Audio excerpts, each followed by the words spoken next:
രാഷ്ട്രീയ പ്രവർത്തനം പോലെയല്ല, ഇത് സംഘടനാ പ്രവർത്തനം പോലെയല്ല. മൻ ആദാ ശഅറതൻ മിൻ ശഅരി, എന്റെ മുടിയിൽ നിന്നൊരു മുടിയെ ഒരാൾ വേദനിപ്പിച്ചാൽ ഹറമല്ലാഹു അലൈഹിൽ ജന്ന, അവന് സ്വർഗം ഹറാമാണ്. ആരാണ് പറഞ്ഞത്? നബി സല്ലല്ലാഹു അലൈഹി വസല്ലം തങ്ങളാണ്. ഇത്ര ഗൗരവമാണ് മോനെ വിഷയം. തഫ്സീറുർ റാസിയിൽ സൂറത്തുൽ ദുഹയുടെയും സൂറത്തുൽ ബയ്യിനയുടെയും വിശദീകരണം എടുത്താൽ അവിടെ കാണാം, നബി സല്ലല്ലാഹു അലൈഹി വസല്ലം തങ്ങളുടെ ഒരു മുടിയുടെ മഹത്വം ഒരാൾ നിഷേധിച്ചാൽ അയാൾ ഇസ്ലാമിൽ നിന്ന് തന്നെ പുറത്തു പോകാൻ സാധ്യതയുണ്ട്. അതുകൊണ്ട് സൂക്ഷിക്കണേ. ഇമാം റാസി രേഖപ്പെടുത്തിയതാണ്. ഞാൻ ഈ പറയുന്നതൊക്കെ പരിശോധിക്കാൻ വേണ്ടവർക്ക് പരിശോധിക്കാം. അപ്പോൾ എന്തൊരു വിരോധാഭാസമാണ്. നബി സല്ലല്ലാഹു അലൈഹി വസല്ലം തങ്ങളുടെ ആദരണീയമായ മുടി, നിനക്കതിനെക്കുറിച്ച് വിവരങ്ങളൊന്നും മനസ്സിലായിട്ടില്ലെങ്കിൽ മൗനം ദീക്ഷിക്കുകയല്ലേ വേണ്ടത്. ഈ കളി സാധാരണ രാഷ്ട്രീയ കളിയല്ല, ഇത് സംഘടനാ പകപോക്കലല്ല, അഭിപ്രായ ഭിന്നത രേഖപ്പെടുത്താനുള്ള വേദിയല്ല. ഏതായാലും ആരോപണം മുഴുവനും നബി സല്ലല്ലാഹു അലൈഹി വസല്ലം തങ്ങളുടെ മുടിയെ ചൊല്ലിയാകുമ്പോ മറ്റു മതക്കാർക്ക് പോലും തെറ്റായ ധാരണകൾ ഉണ്ടാക്കുന്ന വിധത്തിൽ ഇവിടെ തെരുവിലേക്ക് ചർച്ചകൾ വലിച്ചിട്ടവർ വേദനിക്കുമല്ലോ. ഞാനൊന്ന് പറയട്ടെ, ഈ വലീദ് ബിൻ മുഗീറ ചത്തുപോയി എന്ന് മാത്രമല്ല, ആ വലീദ് ബിൻ മുഗീറയുടെ മകനാണ് ഖാലിദ് ബിൻ വലീദ്.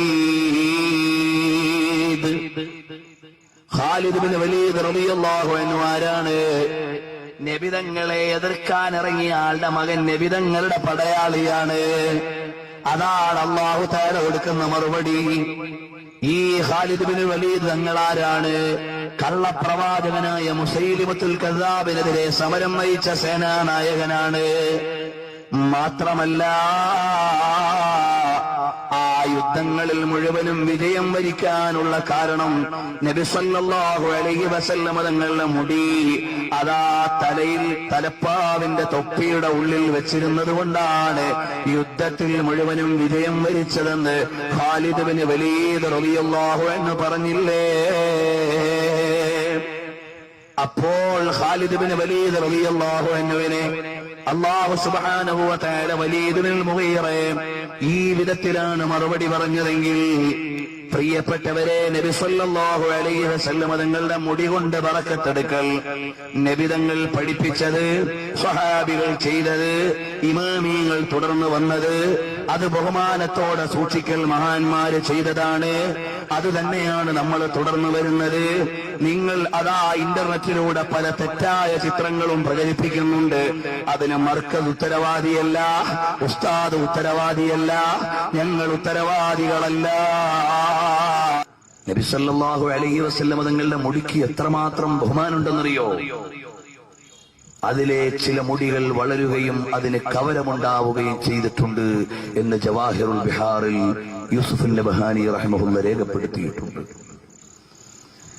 ചില സ്ഥലങ്ങളിൽ അത് നീണ്ടതായി മഹാന്മാർ രേഖപ്പെടുത്തിയിട്ടുണ്ട്.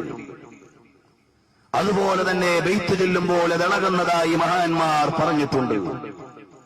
ഇതുപോലെ എന്തെല്ലാം മഹത്വമുള്ള വിശുദ്ധ കേശമാണ് നബി സല്ലല്ലാഹു അലൈഹി വസല്ലം തങ്ങളുടെ ശഅർ മുബാറക്. അപ്പൊ അതിനെതിരെ നമ്മൾ വിവരമില്ലാതെ അതിനെതിരെ ഇറങ്ങാൻ പാടില്ല. നമ്മൾ എല്ലാത്തിനോടും പക്വതയോടെയുള്ള സമീപനം സ്വീകരിക്കണം. വിഷയങ്ങളെ അതിന്റെ സോഴ്സിൽ നിന്ന് പഠിക്കണം. അറിയുമോ മോനെ, മുആവിയത്ത് ബിൻ അബീ സുഫിയാൻ റളിയല്ലാഹു അൻഹു ആരാണ്? സഹാബിയാണ്. ആ മുആവിയ റളിയല്ലാഹു അൻഹു എന്ന സ്വഹാബി അലി റളിയല്ലാഹു അൻഹുവിന് ശേഷം അധികാരത്തിൽ വന്ന മഹാനാണ്. മഹാനവറുകൾ മരിക്കാൻ നേരം വസിയ്യത്ത് ചെയ്തു, എന്റെ കയ്യിൽ നബി സല്ലല്ലാഹു അലൈഹി വസല്ലം തങ്ങളുടെ ജുബ്ബയുണ്ട്. എന്റെ ജനാസയിൽ ആ ജുബ്ബ അണിയിച്ചു തരണേ. അവിടുത്തെ ഒരു മുണ്ടുണ്ട്, അതെനിക്ക് ഉടുപ്പിച്ചു തരണേ. അവിടുത്തെ ഒരു തട്ടമുണ്ട്, അതെനിക്ക് പുതച്ചു തരണേ. അവിടുത്തെ ഷെയറുകളുണ്ട്, മുടികളുണ്ട്, അതെന്റെ പഞ്ഞി വെക്കുന്ന സ്ഥലങ്ങളിൽ നബി സല്ലല്ലാഹു അലൈഹി വസല്ലം തങ്ങളുടെ മുടിയും നഖവും എനിക്ക് വെച്ചു തരണേ. വസിയ്യത്ത് ചെയ്തത് ആരാണ്? മുആവിയത്ത് ബിൻ അബീ സുഫിയാൻ എന്ന സഹാബിയാണ്. എവിടെയാ മോനെ ഇത് രേഖപ്പെടുത്തിയത്? ഇബ്നു കസീർ അദ്ദേഹത്തിന്റെ അൽ ബിദായ വന്നിഹായ എന്ന ഗ്രന്ഥത്തിൽ, ലോകപ്രസിദ്ധ ചരിത്ര ഗ്രന്ഥത്തിലാണ്. അപ്പോൾ നബി സല്ലല്ലാഹു അലൈഹി വസല്ലം തങ്ങളുടെ ഷഅർ മുബാറക്, നബി സല്ലല്ലാഹു അലൈഹി വസല്ലം തങ്ങളെ ആദരിക്കുന്നതിന്റെ ഭാഗമാണ് ആ വിശുദ്ധ കേശത്തെ ആദരിക്കലും ബഹുമാനിക്കലും അതിനെ ഉൾക്കൊണ്ട് മുന്നോട്ട് പോകലും. അപ്പോൾ നിങ്ങൾ വിചാരിക്കും, അപ്പുറത്ത് പറയുന്ന ആളുകളെ മുഖാമുഖത്തിന് പോകുന്ന ആളുകളല്ലേ, വഹാബികൾക്കൊക്കെ മറുപടി പറയുന്ന ആളുകളല്ലേ അപ്പുറത്ത് നിന്ന് ഇതിനെതിരെ തിരിഞ്ഞിട്ടുള്ളത്? മോനെ, അത് അസൂയ മൂത്ത ആളുകളാണ്. അതിന് 100 കണക്കിന് ഉദാഹരണങ്ങൾ വേണമെങ്കിൽ ഇൻഷാ അല്ലാഹ് എപ്പോഴെങ്കിലും വേണ്ടി വന്നാൽ LCD-യുടെ സഹായത്തോടെ വിശദീകരിക്കും. പ്രാഥമികമായി അത് ആവശ്യമില്ലെന്ന് വിചാരിച്ചിട്ടാണ് ഞാനത് കൊണ്ടുവരാഞ്ഞത്. കാരണം കുറെ സമയം അതോടൊപ്പം തന്നെ അങ്ങനെയൊന്നും ആവശ്യമുള്ള ആളുകൾ ഇവിടെയില്ല. അസൂയ മൂത്തതിന്റെ പേരിലല്ലേ അവരെങ്ങനെ ചെയ്തത്? നബി സല്ലല്ലാഹു അലൈഹി വസല്ലം തങ്ങളുടെ ഷഅർ മുബാറക്കിനോട് ആദരവുണ്ടെങ്കിൽ ഇവിടെയുള്ള ജനങ്ങളുടെ മുമ്പിൽ തെറ്റിദ്ധാരണ വരുത്താൻ അവരിറങ്ങുമോ? അപ്പൊ നിങ്ങൾ പറയും, അപ്പുറത്തുള്ള ഒരു മുഖാമുഖം നടത്തുന്ന ആളുകളല്ലേ, മറുപടി പറയാൻ പോണ ആളുകളല്ലേ.